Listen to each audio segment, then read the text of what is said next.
y prácticamente creo que hubo un caso donde se pudo decir que el adolescente había sido caso primario y hubo alrededor de él un caso secundario. Y eso es algo que se ha mantenido en todo el mundo. Los niños y adolescentes no son en general ni enferman mucho, más bien que enferman poco. Cuando enferman son asintomáticos prácticamente, no tienen síntomas, pero esencialmente los niños y adolescentes tampoco son los vectores de la enfermedad, no son los transmisores, y eso hubo un error no, hubo una asimilación a todas las infecciones virales que se producían cuando se inicia la pandemia, que se interpretó que iba a ser igual que las otras infecciones virales, y sin embargo después vimos que no es así. O sea, los niños y adolescentes, y cuanto más pequeños, menos son transmisores o vectores de la infección por el virus. Eso tiene una razón médica. Se estableció muchas teorías, pero una de ellas, no se sabe una de las razones, debe haber alguna más que todavía no se sabe, pero los receptores en el aparato respiratorio del virus del SARS-CoV-2, del virus que produce la enfermedad COVID, son menos, claramente menores, se expresan menos en los niños, y cuanto más chicos son los niños, menos expresión tienen. De manera que los niños pequeños tienen muy baja expresión de ese receptor, que es el que se pegotea el virus para que se produzca la infección, y por eso es probable, es por lo menos una de las razones por las cuales se dice que los niños no se infectan. Si bien decimos que no se infectan poco y transmiten poco, también hubo otros autores internacionales, en particular un grupo de autores alemanes, que detectaron que la cantidad de virus que podía haber en un niño era similar. Entonces, cuando se empezaba a decir que los niños definitivamente no eran un problema y no infectaban, bueno, los alemanes sacaron ese dato y dijeron, no es necesariamente que no infecten, entonces quedó un poco perdido ese argumento, pero la realidad de los hechos, lo que ha marcado la evidencia, es que no infectan. No se sabe exactamente muy bien por qué, pero no infectan. En ese contexto, entonces, de que los niños y los adolescentes no son los grandes vectores y no son los grandes generadores de infección, y que en nuestro país estamos con una situación muy buena y muy envidiable para el resto de países de América Latina, de muy baja circulación viral. En la medida que tenemos baja circulación viral y los niños no se afectan, parece que la medida tomada en su momento cuando se iniciaba la pandemia de que se suspendieran las clases, que en su momento era lógica y era indiscutible, hoy en día haya que desescalar, hoy en día haya que rever, porque ¿qué es lo que hemos generado? Se ha generado, hemos tenido una buena evolución de la pandemia, eso no hay lugar a dudas, pero aparentemente cuando se estudia en otros países, se vio que la persistencia o no persistencia de clases no generaba grandes modificaciones en la evolución de las pandemias en otros países. Y eso es un dato también importante, o sea, se mejoró por muchas situaciones en el Uruguay, pero parecería ser que no es ese el tema central que uno al inicio pensaba que podía ser uno de los temas centrales. De todos modos, cuando se suspenden las clases, se suspenden, entre otras cosas, porque evitamos la aglomeración de niños. Sin embargo, también se suspenden porque las entradas y las salidas del colegio implican aglomeración de adultos. Ahí sí es posible que se transmita la enfermedad. Entonces, estamos de acuerdo que entre adultos sí se puede transmitir la infección, aún incluso en personas con síntomas o sin síntomas, o sea que los adultos sí son quizás el problema, no parece ser central el problema de los niños. Así que en eso un poco es lo que se ha llegado desde el punto de vista científico al día de hoy.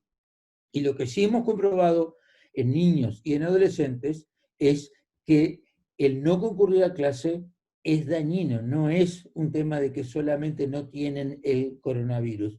Les estamos haciendo un daño permanente a los chiquilines, a los niños y a los adolescentes con dejarlos. Estos días, en las consultas médicas que yo he tenido, la permanencia ha sido los adolescentes con crisis de angustia, los adolescentes con crisis de pánico, los adolescentes con trastornos de la alimentación, algunos comiéndose todo y engordando desproporcionadamente, que como a su vez no tienen actividad física, están quietos, están todo el día embolados en casa, y ¿qué hacemos? Vamos comiendo, o más de adolescentes que se deprimen, y como se deprimen se meten en el cuarto, les viene lo que se ha llamado también el síndrome del ermitaño, el chiquilín que se mete adentro de la casa, se mete adentro del cuarto y ya no quiere salir más nada, porque es tanto el pánico que se ha generado, que se ha difundido, que puede generar que él salga, que por si acaso no salen, pero está tapando una situación de depresión importante. Y los niños pequeños, también, los niños pequeños que también situaciones de angustia, situaciones de trastornos de conducta, trastornos del comportamiento, trastornos de la alimentación, y entonces estamos generando un problema que es un problema 100% real, no es una eventualidad de que algo ocurra, es un problema real. Entonces tenemos que juntar un poco los datos.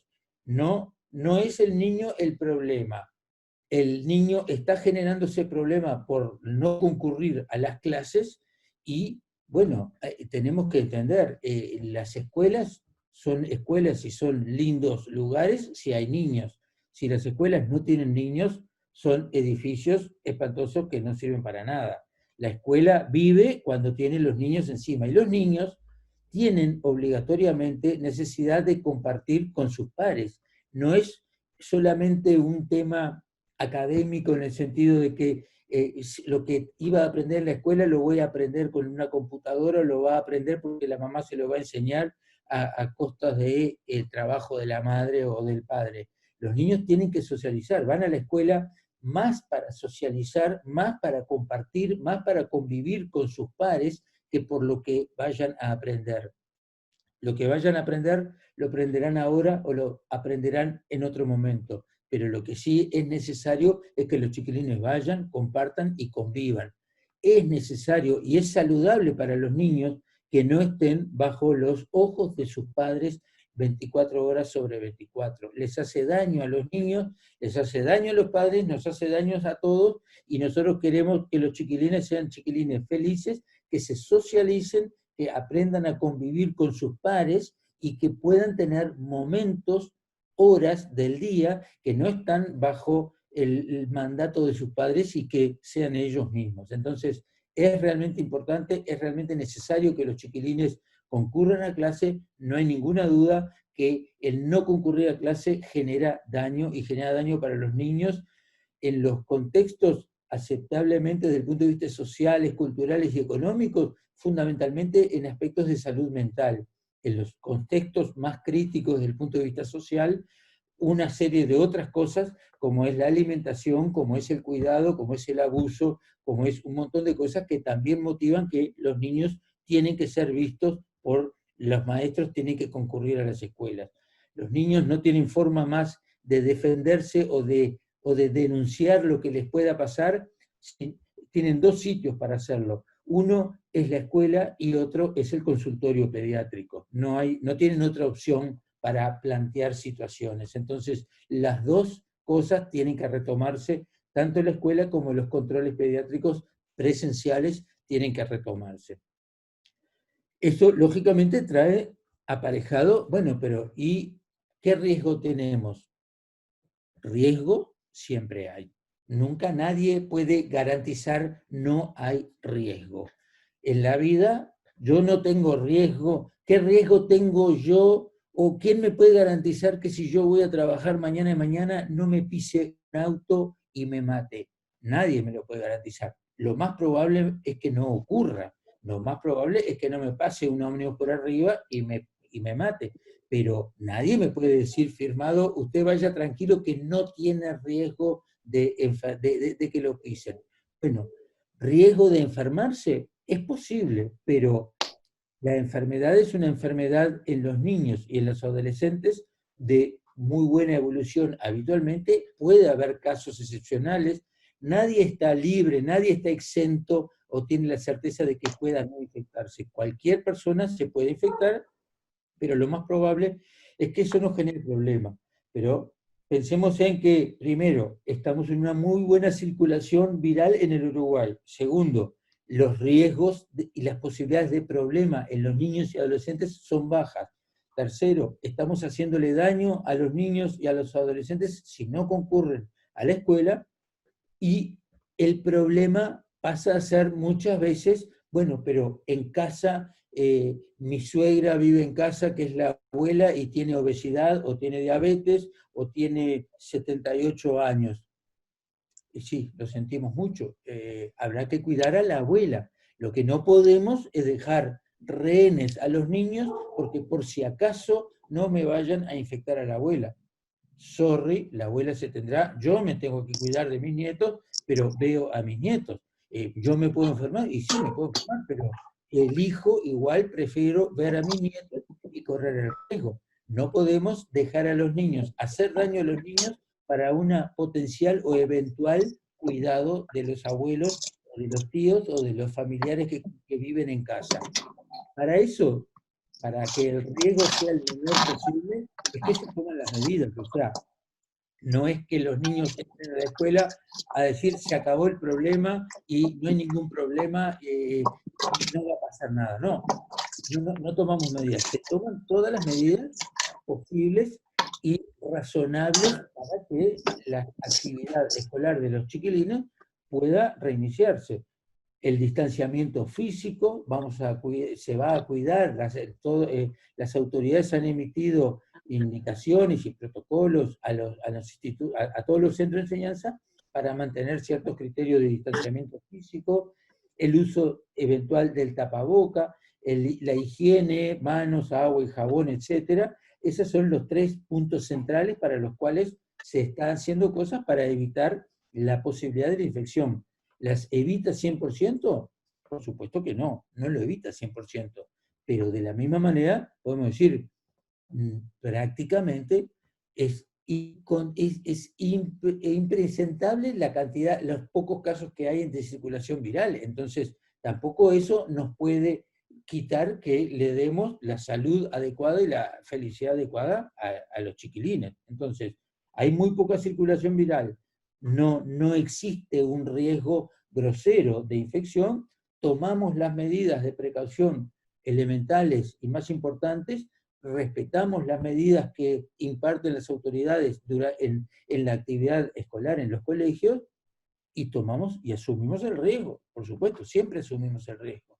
Pero bueno, la vida es así.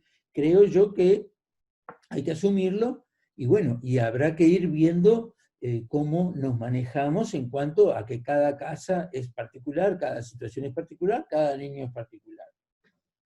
Trae algunas preguntas con respecto a la salud de los niños y mandarlos o no mandarlos.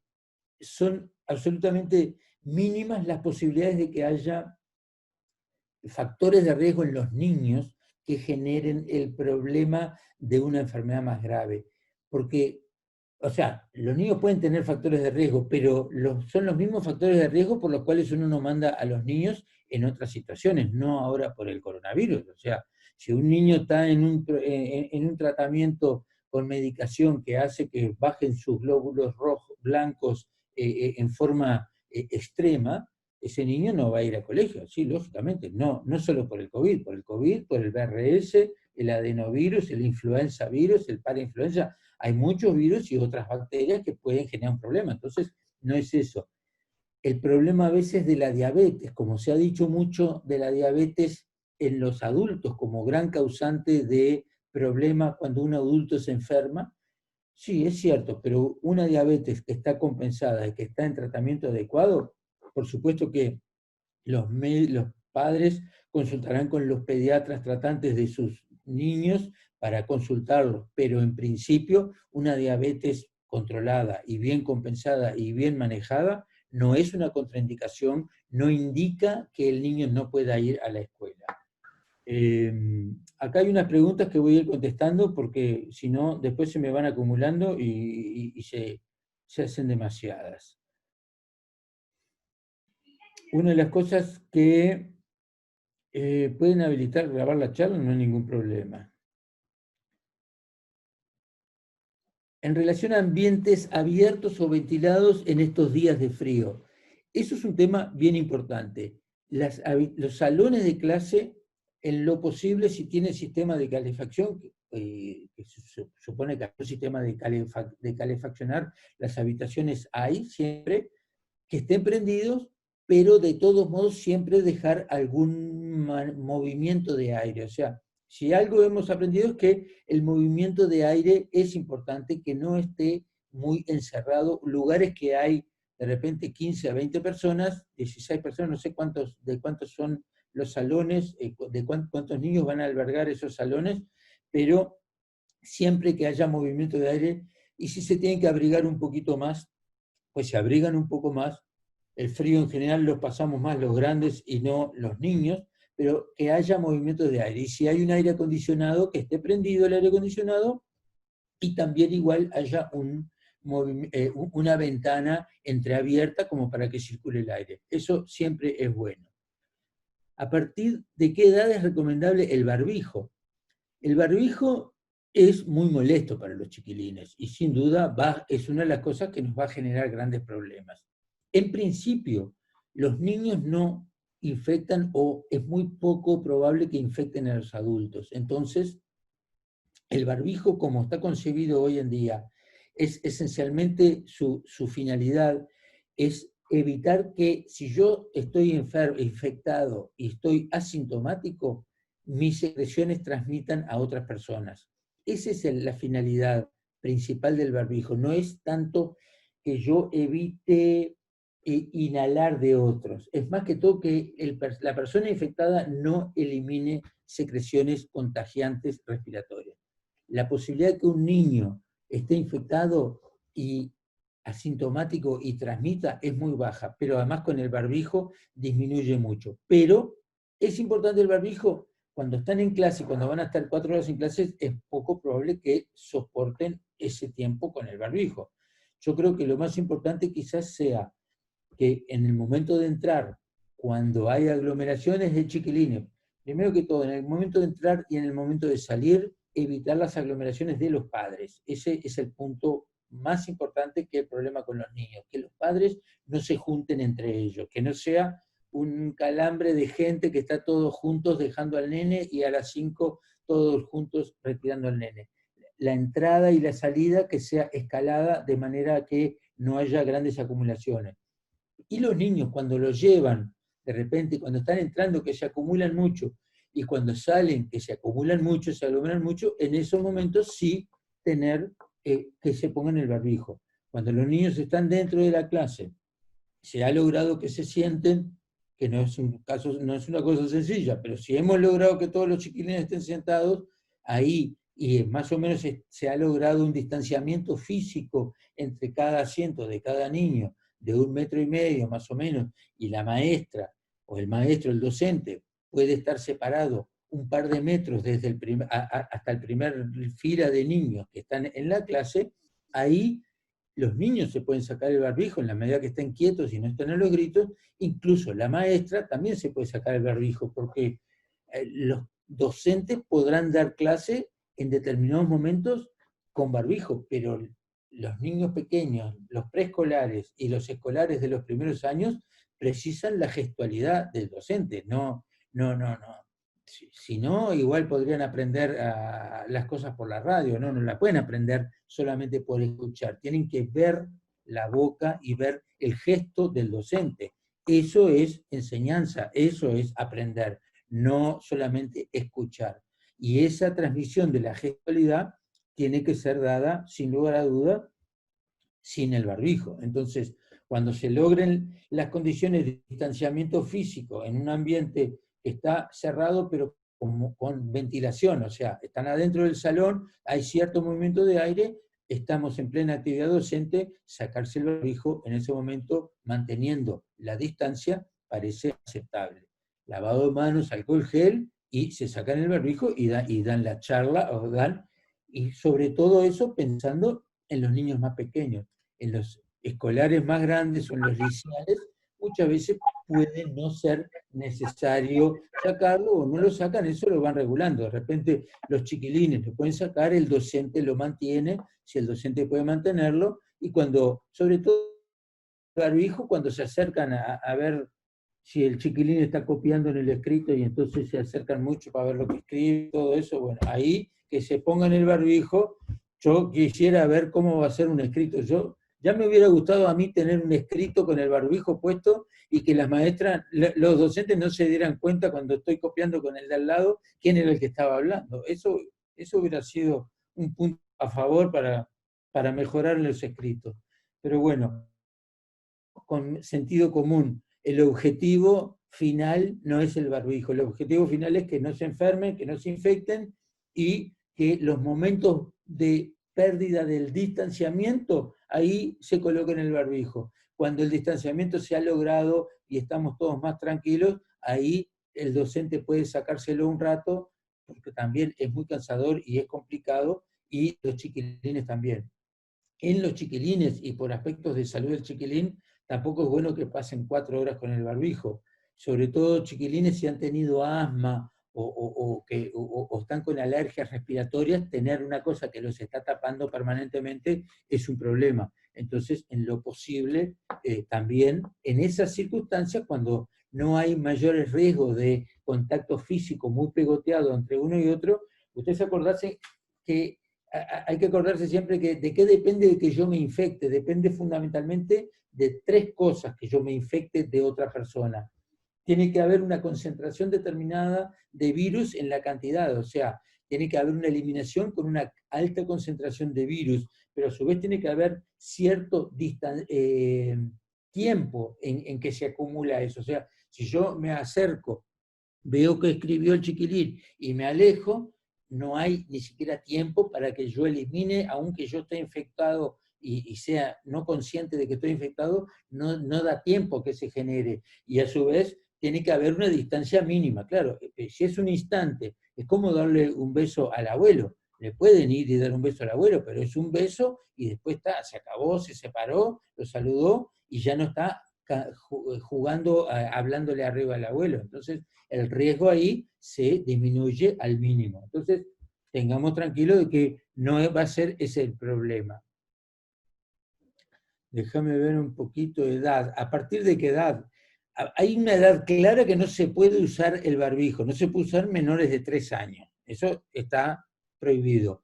Después de 3 años, no hay chiquilín que soporte. Yo he tratado de ponerle el barbijo a mis nietos y me miran y se lo sacan 2 minutos, no llega a durar 1 minuto. Entonces es imposible. Pero bueno, después de los 7, 8 años, en general, los chiquilines pueden bancar el barbijo, los adolescentes en liceo lo pueden bancar, y bueno, y si molesta mucho, insisto, en los momentos de contacto de mucha gente, se lo ponen. Yo si salgo a la calle a caminar no me pongo el barbijo, pero si me subo, si me tomo un ómnibus, me pongo el barbijo mientras estoy en el ómnibus. Si voy en el ómnibus solo y no hay nadie en el ómnibus, me lo saco, porque no va a cambiar nada. Pero cuando estamos juntos, cruzándonos con mucha gente, es mejor. Si yo voy al supermercado, me coloco el barbijo, si no, no me dejan entrar. Pero bueno, está bueno que me lo coloquen. Pero cuando salgo, estoy caminando desde la puerta del supermercado yendo para mi casa, no tengo por qué tener barbijo puesto porque a la intemperie, con el movimiento normal del aire,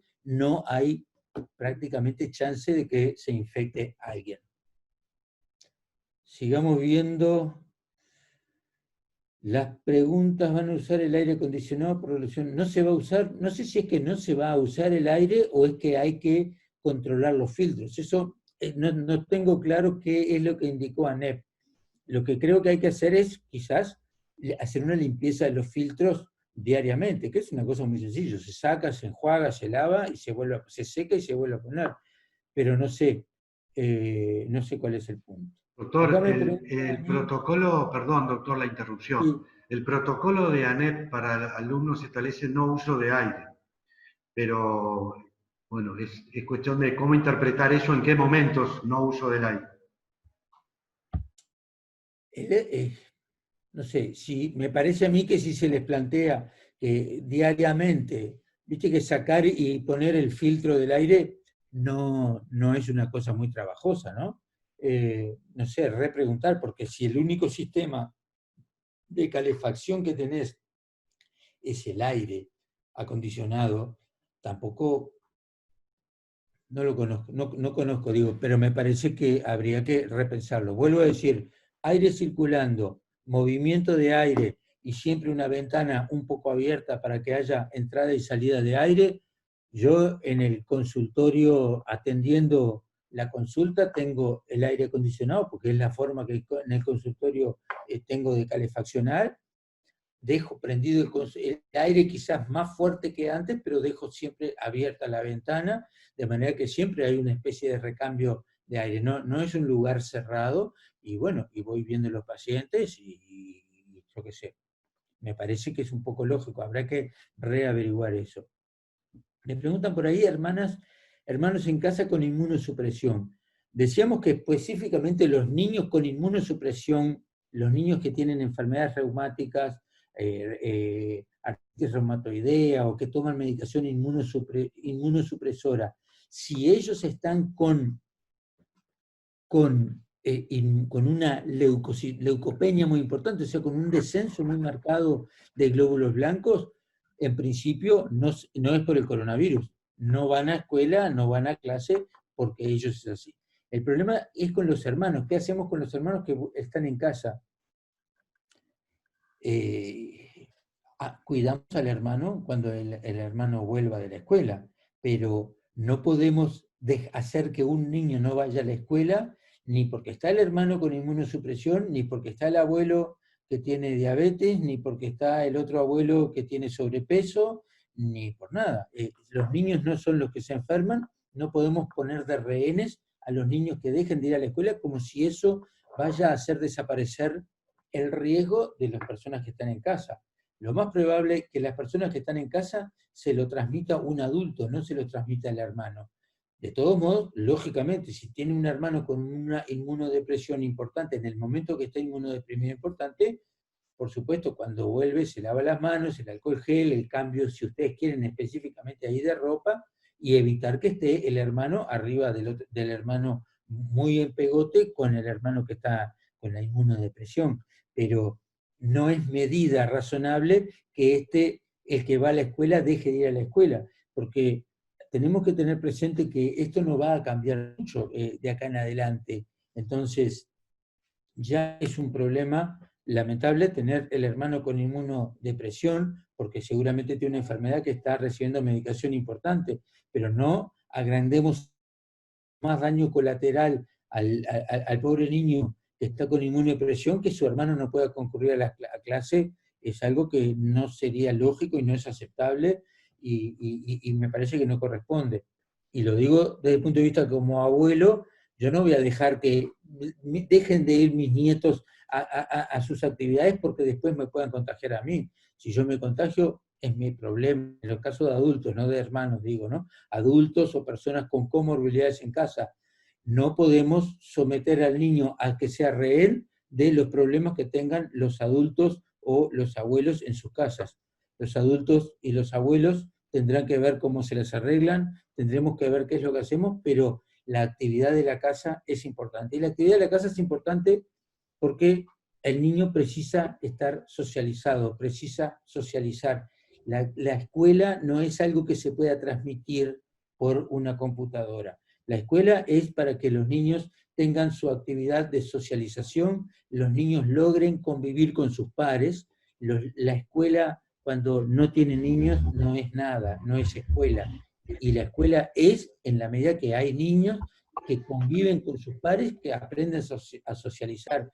Y no es importante tanto lo académico. Lo más importante no es lo académico, lo más importante es la capacidad de convivir y que aprendan a ser ciudadanos que puedan ser capaces de convivir con otras personas, y eso tiene que ser necesario y obligatoriamente fuera de la vista de sus padres. Los niños tienen que estar fuera del contacto de sus padres para poder aprender a desarrollarse y a socializarse. Esta epidemia de coronavirus va a seguir y va a seguir por tiempo muy prolongado. Entonces, es realmente necesario que vayan a la escuela y no generemos el daño que estamos generando a los chiquilines que no son los que tienen el problema de la enfermedad. Voy a seguir mirando un poquito. ¿Qué evidencia hay acerca del comportamiento de la enfermedad en niños con cardiopatías corregidas? ¿Se comporta como el resto de los niños o son más vulnerables? Lo que genera problema a nivel de los niños en el COVID, de los niños y de los adultos, es la insuficiencia cardíaca, porque el músculo cardíaco tiene receptores del coronavirus, como tiene el aparato respiratorio, como tiene el aparato digestivo, y puede alterarlo. Si el niño tiene una cardiopatía que fue corregida quirúrgicamente, en principio no es un niño que tenga alterado su músculo cardíaco, era una malformación estructural, se resolvió la parte estructural, pero no tiene una miocardiopatía. Si tiene una miocardiopatía permanente o tiene que estar tomando diuréticos o cardiotónicos, ahí en ese caso tiene que consultar con su pediatra o con su cardiólogo para ver qué es lo que le dicen. Pero en principio, las cardiopatías estructurales, las cardiopatías congénitas que han sido operadas, esas cardiopatías, si se han resuelto desde el punto de vista quirúrgico, no tendrían problema. No me preocupa el virus, lo que me preocupa, bueno, por eso, lo del tapaboca durante horas es lo que tratamos de evitar lo más posible. O sea, me parece que lo más importante del tapaboca es en el momento de la entrada, en el momento de la salida, y cuando están en la actividad, ahí se lo pueden sacar, y en la medida que estén quietos y manteniendo el distanciamiento físico, es una cosa que tiene lógica y no parece generar más riesgo. Y estoy de acuerdo, a mí tampoco me gusta para ver a los chiquilines horas con el tapabocas, me parece que no está bueno, y bueno, pero claro, en el momento que se entra, en el momento que se sale, que hay aglomeración, que no se puede lograr ese mínimo distanciamiento de 1,5 metros, es importante que lo tengan, y después se lo van sacando y se va adecuando de acuerdo a la realidad. ¿La temperatura se toma en la frente o en la muñeca? No tengo ni idea. Eso es un bolazo, lo del láser en la vista es un poco... hay gente que precisa largar el láser, sí, en la vista, lógico, no nos ponemos el láser en la vista, pero los segundos que se colocan en la frente o en la muñeca es lo mismo. No sé exactamente dónde es que hay obligatoriamente que hacerlo, no hay problema con eso, no, ese láser para tomar la temperatura no le hace daño a nadie, y por supuesto nadie se lo pasa por el ojo. ¿Los juguetes se pueden compartir? Bueno, me habla de, la pregunta dice, las distancias a nivel de inicial van a ser imposibles. No existe opción de distancias a nivel de inicial, porque no podemos a los nenes de 3, 4 años decirle, no puedes acercarte al nene de al lado. Podemos hacerlo durante 1 a 2 minutos, después del tercer minuto ya no va a ser imposible. Sí tratar de que no haya mucho juego compartido, mucha pieza suelta compartida que se mantenga. Y eso creo que una de las cosas que ANEP ha puesto justamente es que no haya ni en la gimnasia ni en las salas cosas que estén compartiendo. Las salones y las salitas les pasará un poquito de un trapito con alcohol en spray y otra cosa. No es para preocuparse. Recreo al aire libre por periodos de 15 a 20 minutos, no sé, está bien. No sé muy bien cuántos son los recreos, si son más o si son menos, pero está bien al aire libre, o cuando está lloviendo, bueno, no al aire libre, adentro. Y lo que tratamos en todo caso, que el recreo también sea escalonado, o sea, que haya una variación, que no se junte toda la escuela en el mismo momento del recreo, sino que esté escalonado el recreo.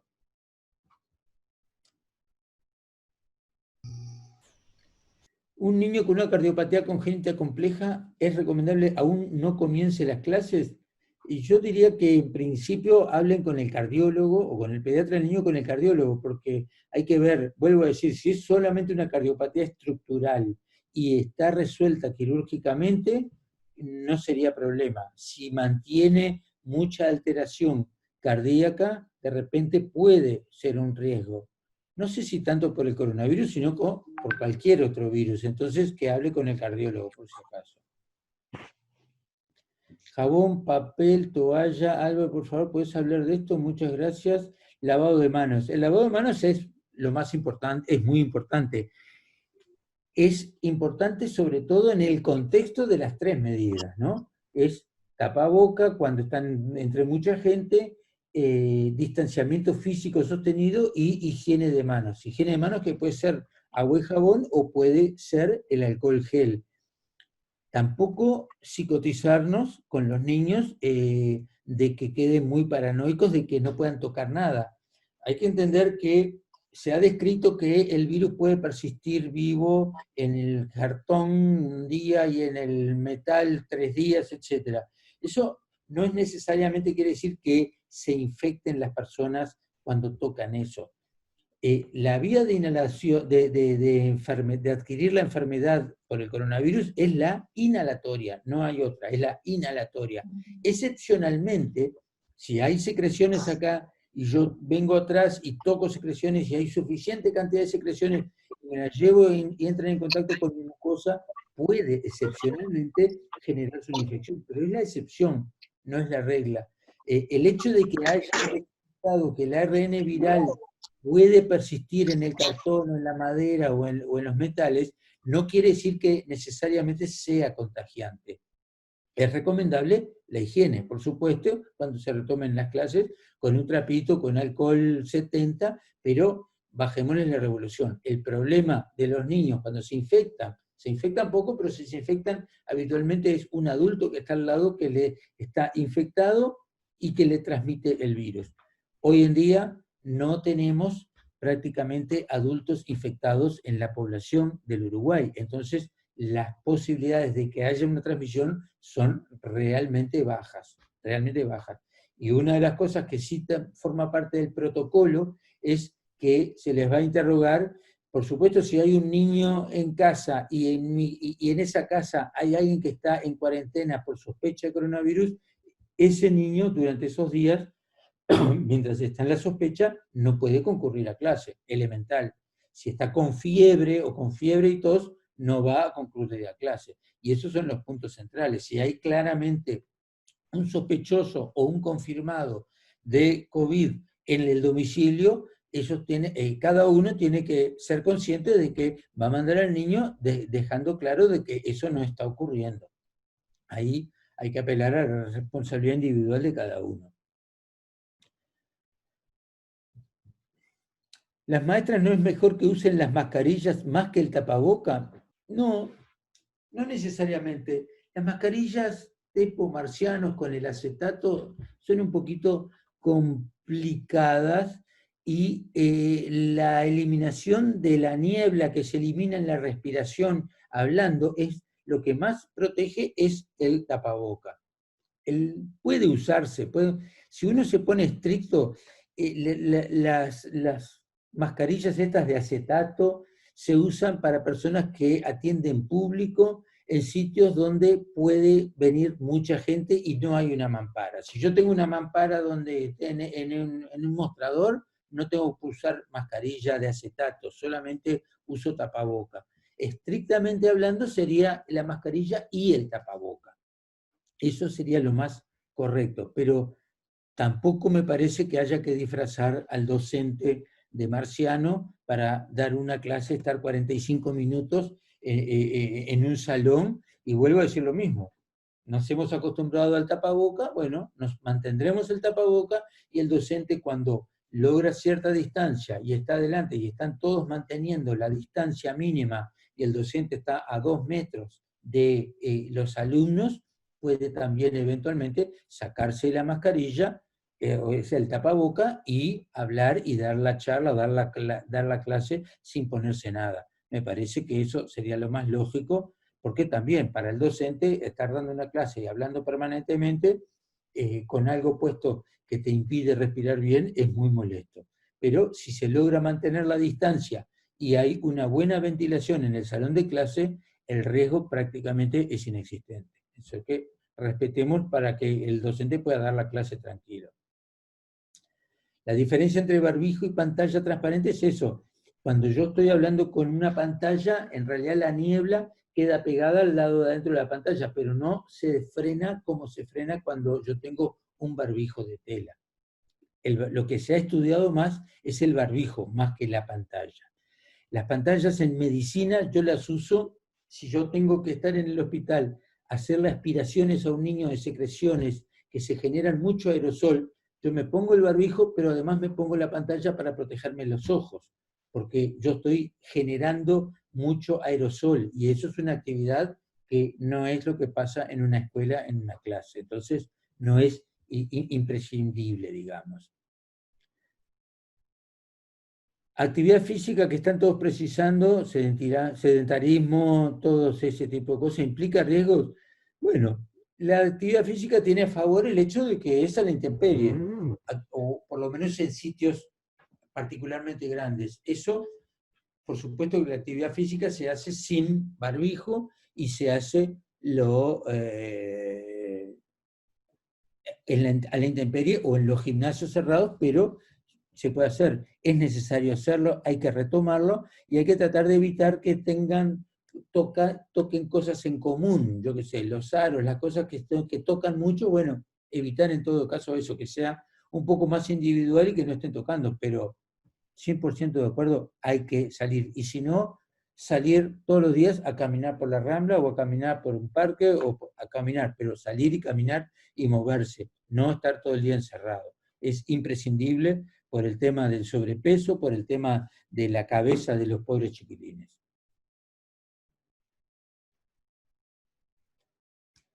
¿Por qué piensa que no se explotó la enfermedad como en el caso de Chile o Brasil? ¿Son las medidas oficiales? No, hay muchas causas, no queda muy claro. Lo primero que yo te diría es que la densidad de población en Uruguay es baja, es suficientemente baja como para que no tengamos la situación de Brasil o de Argentina. Y el segundo punto es que las medidas fueron tomadas ya con muy poca circulación viral, o sea, de alguna manera la precocidad con la cual se tomaron las medidas fue tal por un fenómeno social que es este famoso casamiento, que si en vez de llamarse como se llamaba la señora, se hubiera llamado Juana Pérez y hubiera sido en el Marconi, nadie hubiera hecho nada y no hubiera pasado absolutamente nada. Pero fue tan mediático eso que generó que todas las medidas se tomaran muy precozmente, muy rápidamente, y realmente en el momento que se tomaron las medidas había muy poca circulación viral, o sea que se logró bastante blindar esos casos y hubo poca difusión de esos casos. Y realmente hubo poca, y cuando a los científicos hablan, cuando uno escucha a radio hablar, habla de cada uno prácticamente de los clústeres que hubo de diseminación del virus y son contados con los dedos de una mano. Entonces, eso motivó esto. No tengo ninguna otra explicación. Me parece que esencialmente somos pocos. ¿No? Las acumulaciones de gente en el Uruguay no son las acumulaciones de gente que puede haber en Buenos Aires o en San Pablo o en Chile mismo. Mis hijos son alérgicos y asmáticos. Se controla el asma, se controlan los antialérgicos normales.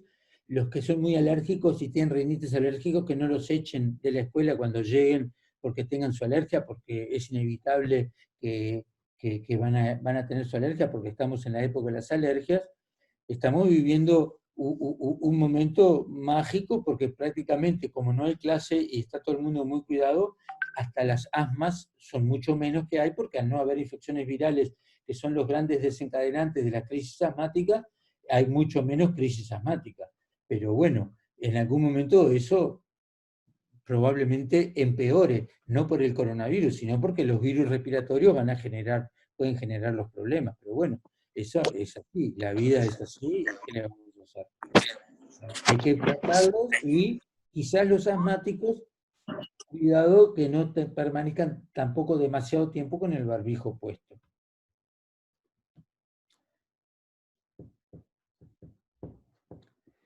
Si los niños no contagian ni se contagian, porque igual se tienen que mantener, porque no es que no contagien ni se contagien menos y se contagian menos. Es un tema relativo. Es menos probable que contagien y es menos probable que se infecten, pero nadie puede establecer definitivamente que no pueda ocurrir. Entonces, cuando se toman las medidas de una pandemia, se toman siempre las medidas para las peores condiciones, no para una situación buena como la nuestra. Incluso nuestra situación, como estamos ahora, es probable que en un tiempo empiece a desescalarse y empiecen a achicarse las medidas que se han tomado. Pero bueno, ahora hay que empezar con esto y después probablemente se vaya desescalando. Pero es inevitable. No, nadie puede decir con certeza ni contagian ni se pueden contagiar, porque las dos cosas son posibles, pero en una proporción menor que en otras personas. Lavado de manos para todas las enfermedades. Sí, sin duda. El lavado de manos es una costumbre que vamos a tener que adquirir ahora. Y el lavado, cuando es posible, con agua y jabón, siempre es lo mejor. Y si no es posible, higienizarse con el alcohol gel. Pero eso es bueno porque evita otras virosis y otras enfermedades infecciosas transmisibles.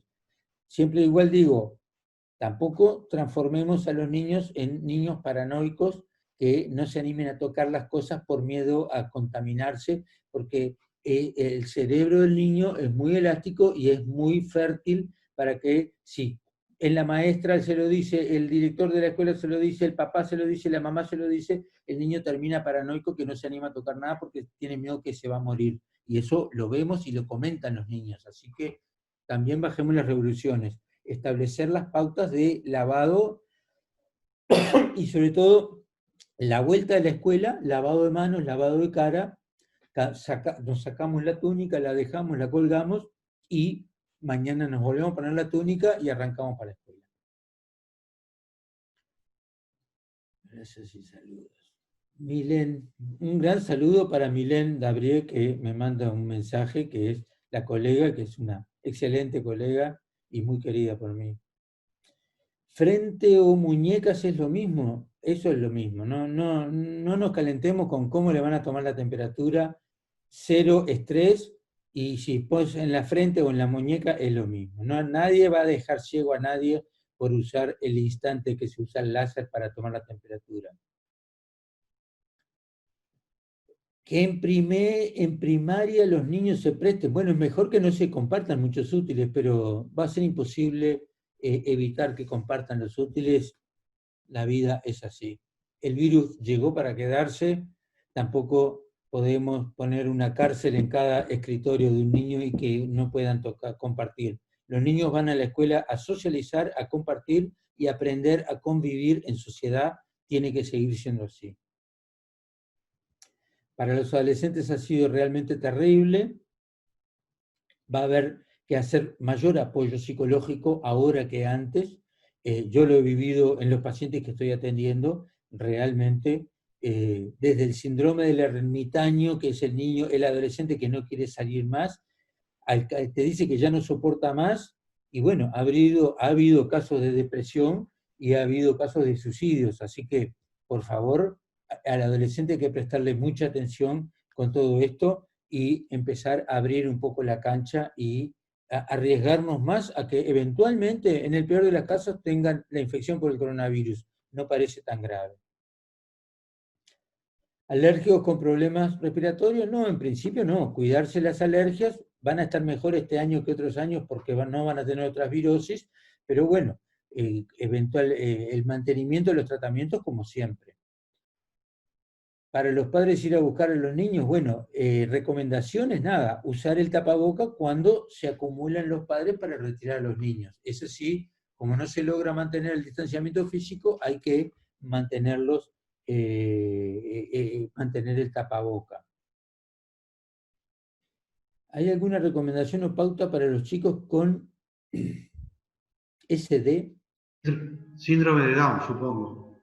Sí, con síndrome de Down.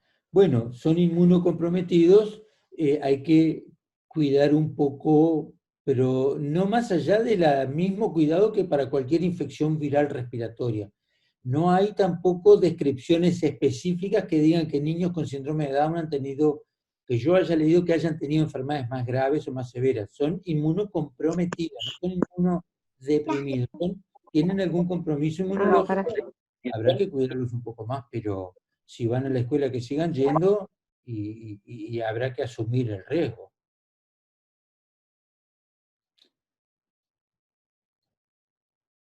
¿La pantalla me protege igual que el barbijo? No, porque el barbijo no lo usamos nosotros para protegernos nosotros, lo usamos esencialmente para no infectar a otra persona.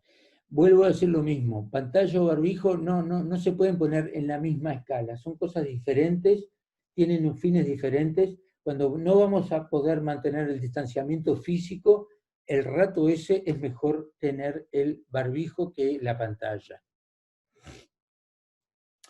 Cantar a los niños. Profesora de música, hago cantar a los niños. El Al canto, pediatra del colegio, pusieron un coso del colegio, Sí. hicieron un Zoom. ¿Cómo?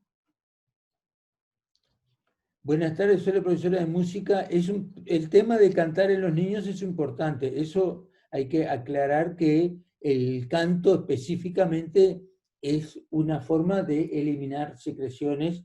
Entonces ahí es imposible cantar con barbijo y hay que respetar al máximo el distanciamiento y el ventilado de la situación. Ahí en el canto, sí, uno si quiere pudiera usar, que los niños que están cantando usen la máscara de acetato, pero entonces no usan el barbijo y usan la máscara de acetato de repente, igual mantener la situación de ventilación y mantener la distancia, pero de repente ahí es posible que la profesora misma use el acetato porque puede cantar y se le ve la boca, y los niños eventualmente, y respetar el distanciamiento fundamentalmente. ¿Hacer gym en el colegio con los compañeros más barbijos? No sé qué es hacer gym. ¿Gimnasia? Sí, gimnasia. Sí, gimnasia. Bueno, la gimnasia va a tener que respetar también lo que decíamos hoy, el distanciamiento, y creo que hacer gimnasia con barbijo es implanteable, me parece que no.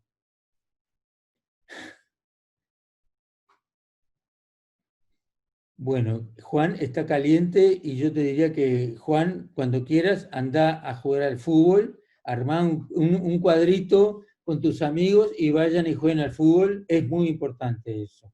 Ya podés ir a hacerlo. Hoy no, porque está frío y feo, pero cuando empecemos las clases van a poder jugar al fútbol, a la intemperie, afuera. Chiquilines de 8 años, ningún problema van a tener. ¿Tá? Los niños con lentes es más complicado el tapabocas, estamos de acuerdo. Podría usar la pantalla. Yo creo que con lentes tenemos que tratar de usar un tapaboca que de repente en parte esté sostenido, o sea, que el apoyo del... Vuelvo a decir, si son niños pequeños y no lo bancan, no lo usen. Cuando yo uso lentes y me pongo el tapaboca, me lo pongo más desde arriba, de manera que cuando apoyo el lente sobre el tapaboca. Si yo logro apoyar el lente sobre el tapaboca, habitualmente no empaño al lente al hablar. Ahora no se me está empañando. Si yo queda en la piel el lente y arriba el tapaboca, cada vez que hablo sí se empañan los lentes y eso me complica. Entonces yo tengo que tratar de poner la parte de arriba del tapaboca, que el lente apriete sobre el tapaboca, abrir un poco más desde acá, y eso evita que se me empañen los lentes. Es bastante insoportable, y si son nenes chiquilines chicos, cuanto más chicos, más difícil va a ser. Cero estrés, que no use el tapaboca. En los recreos creo que está establecido en las pautas de las autoridades de ANEP, el uso de tapaboca, creo que lo pusieron para el recreo. Sí, lo recomiendan en primaria y lo dejan obligatorio a partir de secundaria. De secundaria, bueno, y estoy de acuerdo, si usan el tapaboca, no me calienta tanto el distanciamiento físico. Si no usan en primaria, si es recomendado, si se achican y se hacen escalas de que no haya demasiada acumulación de chiquilines en los recreos, yo te diría que, pobres chiquilines, un recreo con tapaboca es una tortura. Así que déjenlo sin tapaboca. Y los liceales, bueno, si están juntos, están con el tapaboca, y si están solos pueden estar, o están de 1 o 2 personas, están sin el tapaboca, tampoco les podemos hacer nada a los pobres adolescentes.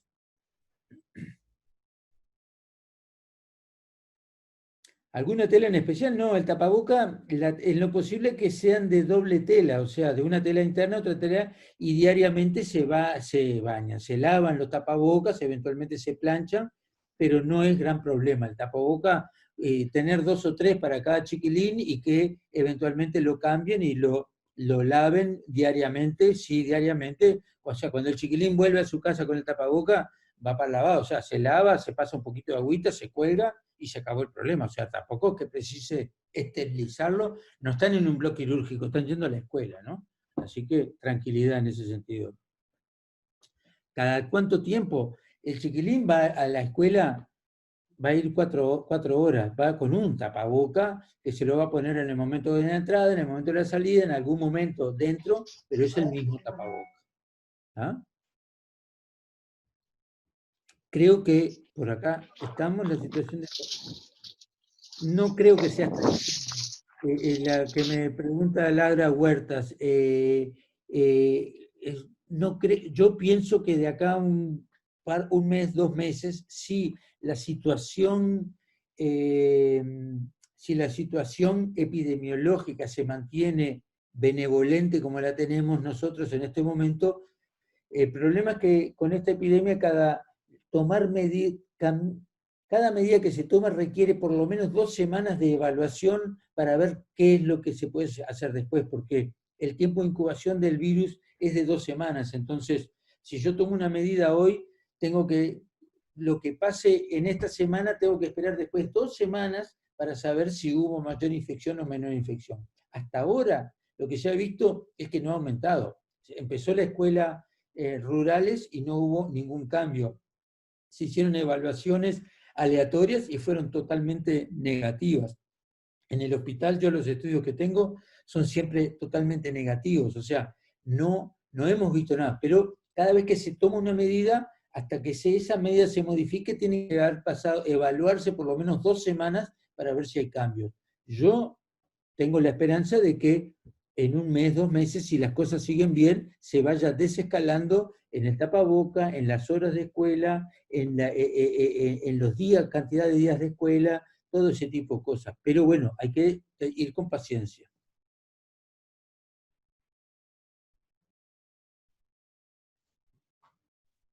¿Alguna otra duda? No sé si Pablo. Sí, primero, digamos, anunciar que hay que ir cerrando, pues ya hemos estado hace más de 1 hora y sabemos que el doctor tiene otras conferencias. Hemos llegado casi a los 300 participantes en este tiempo. Y solo quedaría alguna pregunta allí sobre cómo actuar cuando aparezca un caso en el colegio, cuál sería una manera adecuada, correcta. Y a la vez, alguien pregunta también cuándo se considera fiebre, a partir de cuándo se considera fiebre. Y con esto, si les parece, cerraríamos para no abusar del doctor Galeano. Fiebre es a partir de 37,5, en principio.